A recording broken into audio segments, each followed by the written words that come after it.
call will begin shortly. Ladies and gentlemen, you have admitted Q4 FY20 quarterly results conference call hosted by ICICI Securities. As a reminder, all participant lines will be in the listen-only mode. There will be an opportunity for you to ask questions after the presentation concludes. Should you need assistance during the conference call, please signal an operator by pressing star and 0 on your touchtone phone. Please note that this conference is being recorded. I now hand the conference over to Mr. Adidev Chattopadhyay from ICICI Securities. Thank you, and over to you, sir. Yeah. Good morning, everyone. On behalf of ICICI Securities, I'd like to welcome everyone on the call today. From the management, we have with us Mrs. Sangeeta Prasad, the MD and CEO, Mr. Arvind Subramaniam, the CEO of Happinest and COO of Mahindra Life. We have Mr. Vimal Agarwal, the CFO, and Mr. Sumit Kasat, the Head of Investor Relations. I now like to hand it over to the management for their opening remarks. Thank you, Adidev. Good morning, everyone, and welcome to our Q4 F20 and annual F20 earnings call. I would first like to share that you are keeping well, keep safe, and take all necessary precautions in these times. And I would like to thank all of you for participating in this conference call. I would like to inform you that today we have amid us Mr. Arun Nanda, the founder chairman of Mahindra Lifespaces. As you all know, we admire him for his passion and drive, and he was very keen to connect with all of you in these times, as he has always been a leader who drives from the front. So I'm very happy to introduce Mr. Nanda once again to all of you. You know him already. Mr. Nanda, would like you to share your thoughts and how you look at the future. Over to you, Mr. Nanda. Thank you, Sangeeta, and good morning to all of you. I hope you're keeping well. All your family members and your near and dear ones are keeping safe and healthy. And I pray that you continue to be safe and healthy. I normally don't come on investor calls, but there are 3 reasons that I thought I will come and explain to you. 1, why did the management suggest and the board agreed to take that extraordinary provision of 200 crores, a one-time hit? As you know, that Sangeeta expressed her desire in early February to be relieved in February, and she was gracious enough to accede to my request to continue till 30th June to ensure smooth transition and finish all the work that she had in her hand. And I would like to share with you what the board has decided yesterday. And I would also like to talk about the post-COVID situation and how are we planning to deal with it. Let me first start with this provision. This provision is primarily for a project called Luminaire, which is a joint venture between a landowner and us in Gurgaon. There's a company called Mahindra Homes Private Limited, where we are a majority shareholder, and they have 2 projects, one in Bangalore, which fortunately is doing well, and we have a project in Gurgaon called Luminaire. This project was launched in 2015 when the market was buoyant, and since then we have all seen softening of particularly the NCR region.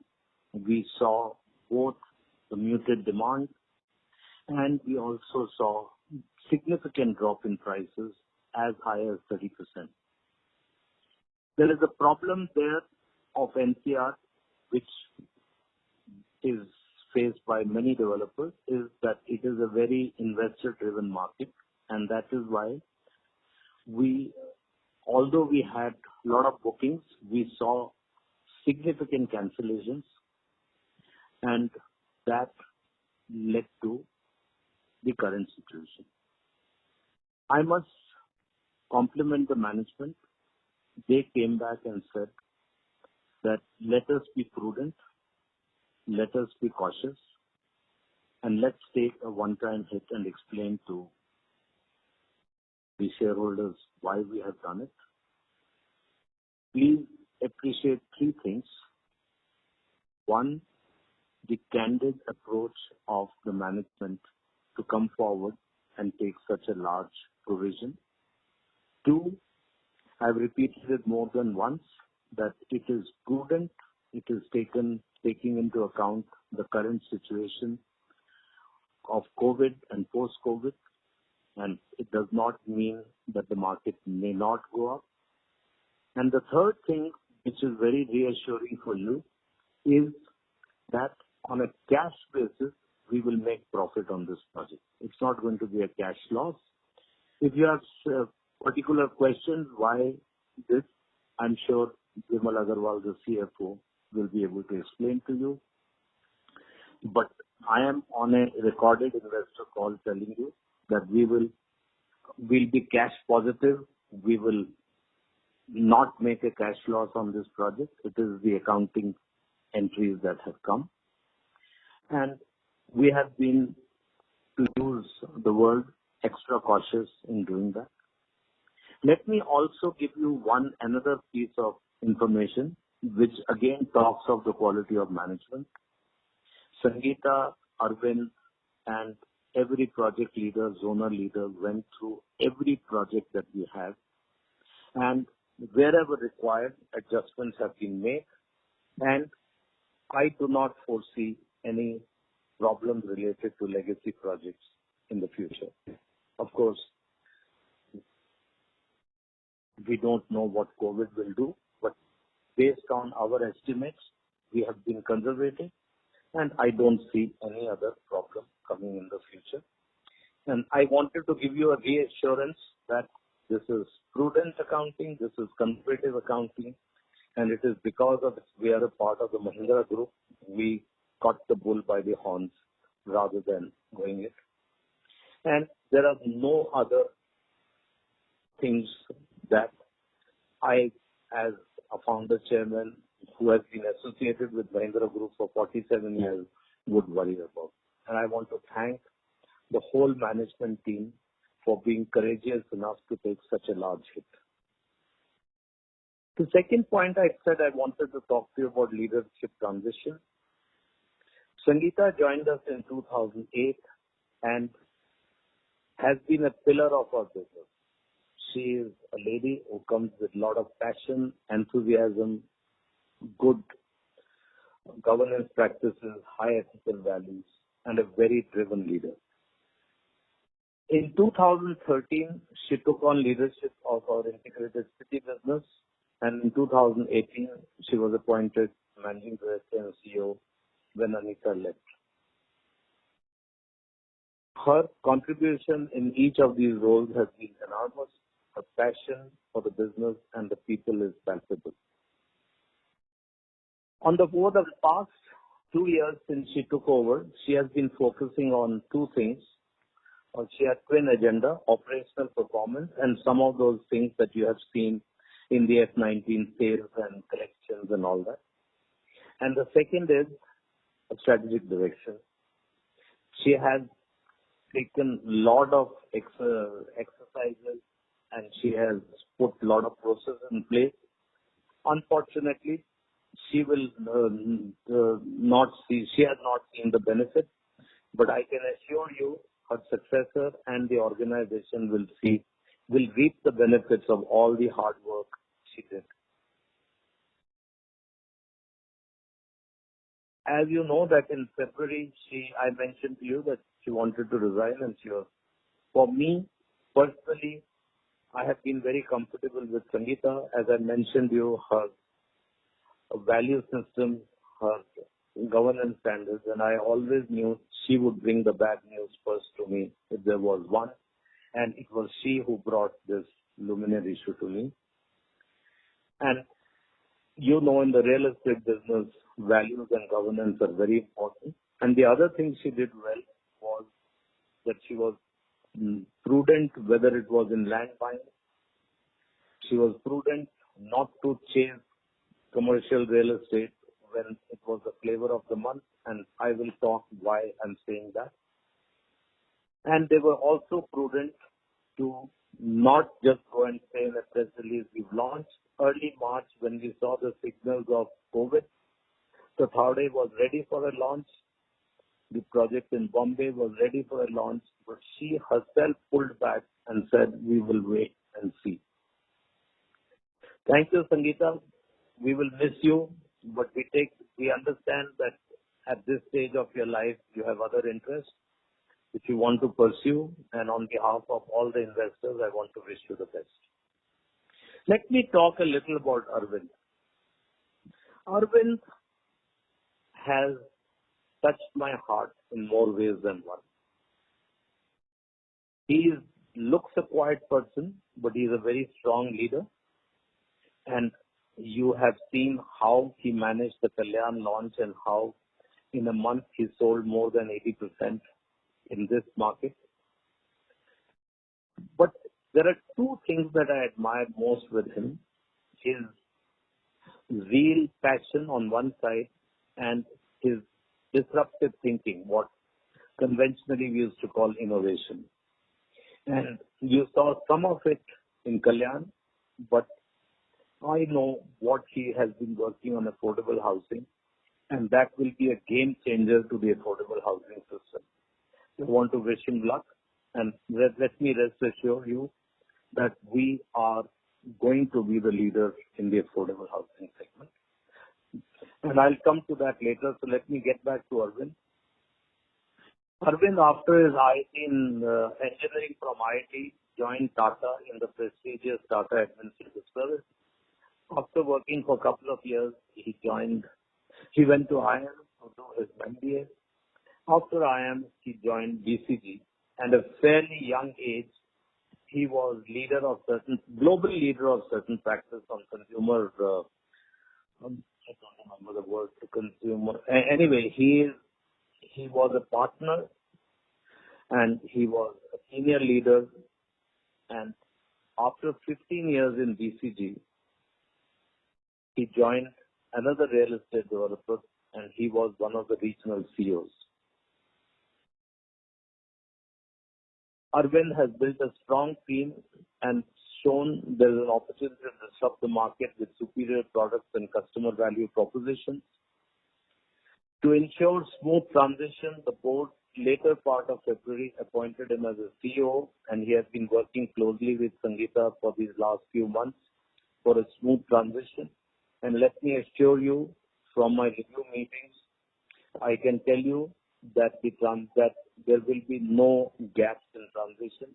And here again, I would like to thank Sangeeta for all her cooperation and the zeal with which she is making sure that nothing falls between the gaps and the transitions too.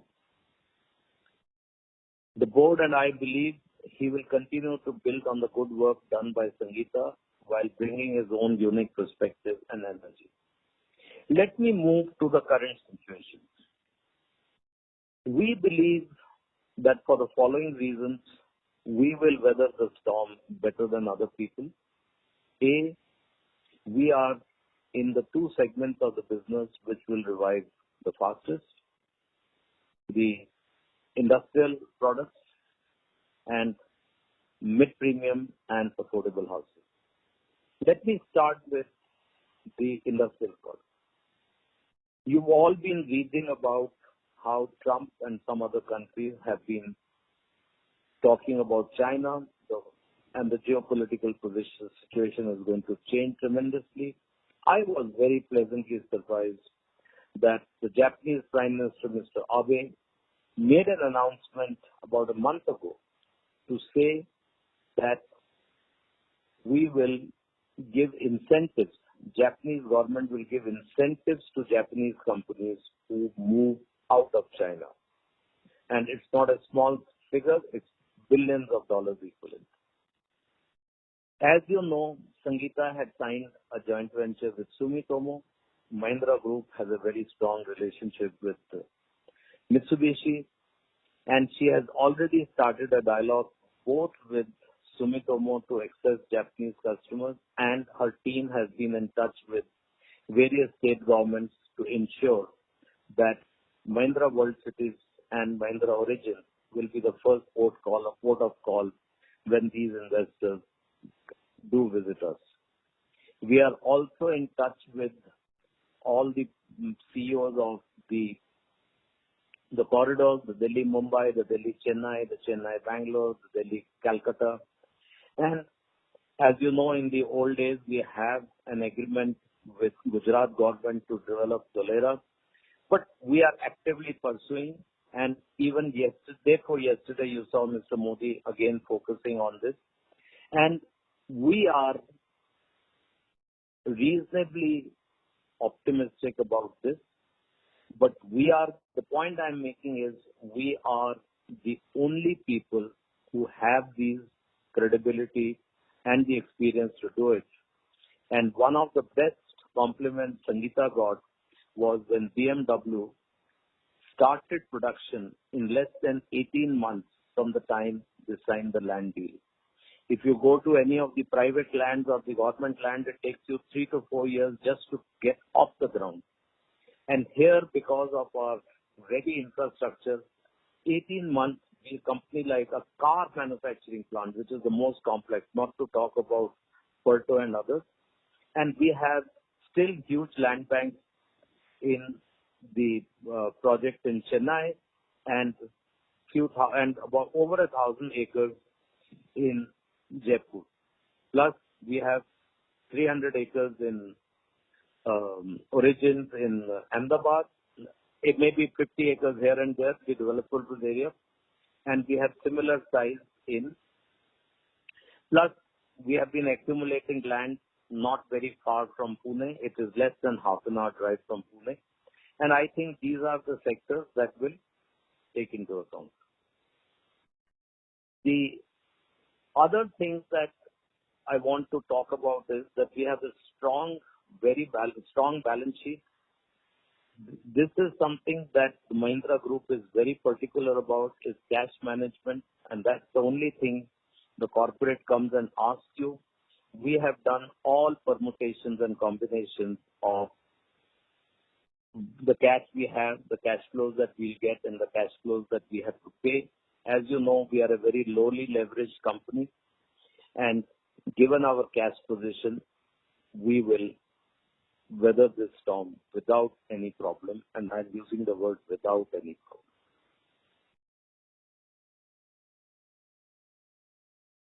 I don't think we want to venture retail and commercial office space at this time, and I'm glad that we did not have any exposure to that class of assets, except a small,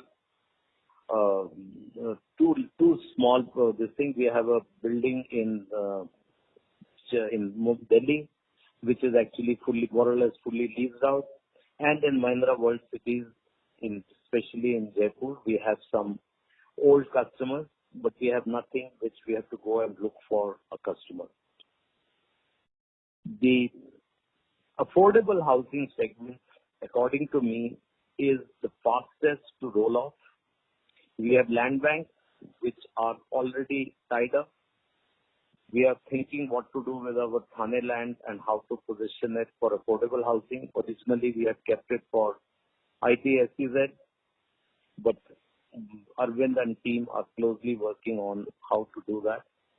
We have other land banks which let the management talk about. We have a phase of launch to be done in Palghar. As you know, Palghar recently was made into a separate district with a district headquarters. So I think affordable, and more important, in both the statements of the Prime Minister Modi and Nirmala Sitharaman, they've talked about affordable housing, particularly in reference to migrants. And yesterday, there was also an announcement yesterday or day before that they are looking at PPP for rental in affordable housing. And I think that will give a huge fillip to it, because there are a lot of funds who are looking for steady income, and this is not a market like commercial that suddenly people decide to start working from home or work goes away. This rental is a steady state income. So I am quite positive on that. Mid premium, I personally feel will start opening up in the later part of the second quarter or early third quarter if COVID comes under control. And people will preferably look for ready to move houses, and we have things to offer in that segment. We are fortunately not in the luxury segment, which is going to be affected. You have been asking Sangeeta about land bank. I cannot talk about it because we are still in different stages of negotiation. And let me tell you that the company has been handed over by Sangeeta to Arvind in a very strong position. Please don't go by 1 year's accounts. The accounting standard coupled with the one-time provision is not a reflection on the health of the company. I assure you that happier days will be here soon, and I look forward to talking to you in happier days soon. In the meantime, I'll sign off by saying, God bless you and your families with good health to tide over the current position. God bless. Thank you, sir. Thank you for sharing your thoughts so candidly. It gives all of us assurance and confidence, and as we all know, we have the capability which you explained, and also you have shown us the areas of focus. So we will, and I'm sure the team led by Arvind will focus in a directed manner to take the company from here to much higher areas and pedestals. So now, sir, we will continue. I just want to make 2 points before I go. One is that Arvind will take over as Managing Director and CEO from 1st of July. And the second, I did not mention the date. I just wanted to make sure. Second is that the management will take you through a detailed presentation. I have a meeting of Mahindra Holdings, which is starting in the next few minutes. So I would like to be excused at this stage. But should anyone have something specific, please approach us through Sumit at an appropriate time. We will get back to you. Thank you once again. God bless you all. Thank you, sir. Sangeeta, can I sign off? Yes, sir. Since you have a board meeting, we would have liked you to stay, but I know you have a board meeting. Thank you. Thank you, sir. So, once again, good morning, friends. I think the chairman has laid out the future vision for us, the focus areas in specifics, as well as shared with you that we have the resilience and the robustness to leverage that future.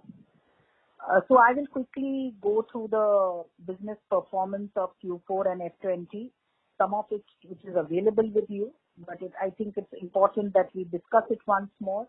As you all know, many of our key operating entities like Homes, Happinest, and MWCDL, MWCJL are not consolidated on a line-by-line basis, thereby not reflecting the overall organization's throughput. With that footnote, if I may say, I would like to start with the specifics. In the residential business, we actually did 818 crores of sales in the last financial year. If we consider the Luminare cancellations, which you know is a significant amount, which is around 150 crores, the net sales would be then 670. But I would like to compliment the team for the 818 crores because there has been effort on that direction to get that number. Yes, we missed the number of a 4-digit which we had in F19. We were wanting to repeat that number. However, we decided in March when 2 of launches which Chairman spoke about were ready to launch, we decided that it is wise not to launch at that juncture and wait for the right time so that we repeat our successful launches. We also achieved the quarterly sales triggered and catalyzed by the Happinest Kalyan performance of 397 crores. And we expect that such performances will continue as we move on and as we have built our robustness on the sales and launch excellence. then I will go with one of the things during this COVID time. We have, I would like to say the employees have really stepped up a lot. They're working from home, balancing home and life, and ensuring they are connected with the customers, both existing and potential, and using this digital as a mechanism to connect with them, and also ensuring that we try to get all our collections and some sales, and as we go along, we'll be using digital as a mechanism, as a catalyst to affect our business much more successfully and efficiently. I mentioned to you earlier, we consciously took a call not to do some of the launches which would have given us sales figures and helped us achieve better numbers, but circumstances and unusual ones at that sometimes tell you to take unusual yet wise decisions. The only two launches we had as organic launches were Happinest Kalyan and which you're aware. I had spoken to you in Q3 in detail, and Arvind will further speak about it. And we had few other phases at Boisar and Anthea, which were ongoing phases. The new project launches which were planned in Q4 F20, as you are aware, the Bombay land and the Pune land, the Chennai land, and the ongoing phases of the Vicino project will be launched timely and wisely to leverage customer sentiment as we see, and we'll observe the market and we'll keep you informed on that. Now I'll go to the collections, and that's where I feel that in a market like this, uncertain market, rigor on collections is a key driver for future resilience. So here again, there has been a miss. We would have loved to cross the 4-digit figure for the second time over for this company as we did in F19. But last month of the year, as you know, we had to slow down on collections because customers had other sentiments, and which was plaguing them. So we have reached 930 crores. We would have loved to go to the 4-digit, and the Q4 collection was 197 crores.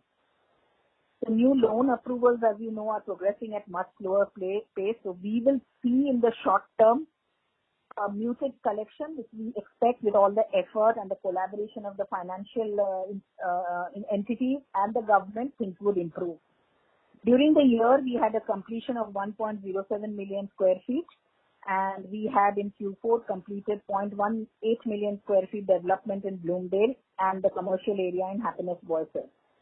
I'll spend a few minutes on the construction activity because of COVID circumstances. As you know, it came to a complete standstill due to the lockdown. Then there was a phased resume of work in various sites, which is keeping all the compliances as well as the safety and well-being of our stakeholders. We have started work in the areas and the sites where we could. But I think all of us know today the country is going through something much more. The migrant laborers are in a certain shape. We all need to have compassion. Many of them want to go back home, rightfully so. So we will still see muted construction activity, and as things improve and we put mechanism in place as a country and as developers, we will see construction activity progressing. Land pipeline, we have been continuing to engage with landowners. I know in the last quarter I had said that we were in advanced stages. We have consciously and wisely done is we have kept the engagement hot and warm. We are completing all our negotiations, and we are doing in principle agreement, but also keeping in mind the current situation, setting expectations with the landowner that the commercial term may undergo, as we sit with them, some changes as we proceed into the future. We have seen cooperation from the landowners because they believe people like us will stick true to the fact, will pay them. So we will see some opportunities there, and we will talk about it. So at present in mid-premium, we have 6+ active deals which are in, as I said, in warm and hot stages of negotiation, both in the outright and JD phase across Pune, Mumbai and Bangalore. Arvind will touch upon the affordable land parcels as well. It's in a similar way. IC business, yes, the year was muted for the IC business in totality. Let me be very candid with you. The macroeconomic scenario was not helping us to connect while we had strong leads. But there is a silver lining, and I think the chairman touched upon it. As a pleasant surprise, I would say, while we were in touch with the customers and the leads were hot and pertinent, we actually in the month of March signed some lease deeds. In conventional wisdom, we would have not thought that would be true. So that is a sign of times to come for this business. The people are feeling comfortable and confident to come into the World City kind of ecosystem because they see it as a much more safer and hygienic place. And here I would like to compliment the World City team that the amount of positive feedback I have got and the management has got for both B2B customers and B2C customers, reinforcing their confidence that a World City ecosystem in these kind of circumstances and environments is the best place to be. They can start work, they can live better because the density is lower. So I think there is a method in the madness which we have started, and we must leverage this opportunity well. With Sumitomo, we are having active discussions how we can leverage the Japanese shift from other geographies to our geography. We are working on a joint plan with them. We are making our positions and place felt in the state government. We are participating in committees to bring in investment into this country, and at a national level with the group support, we are also trying to put in recommendations for policies which will attract investment into this country and specifically to the ecosystem which we have built. So I'll pause here and just step back and say whether it is mid-premium, affordable and IC, we have the robustness and the resilience to leverage the future. Now I will touch upon what the chairman spoke to you about, a one-time impairment we have done on account of our projects in Luminare. People may think in uncertain, difficult times, what are the type of decisions we take? And as management, we felt it was prudent and we need to be abundantly cautious and uphold the highest standards of corporate governance and take bold decisions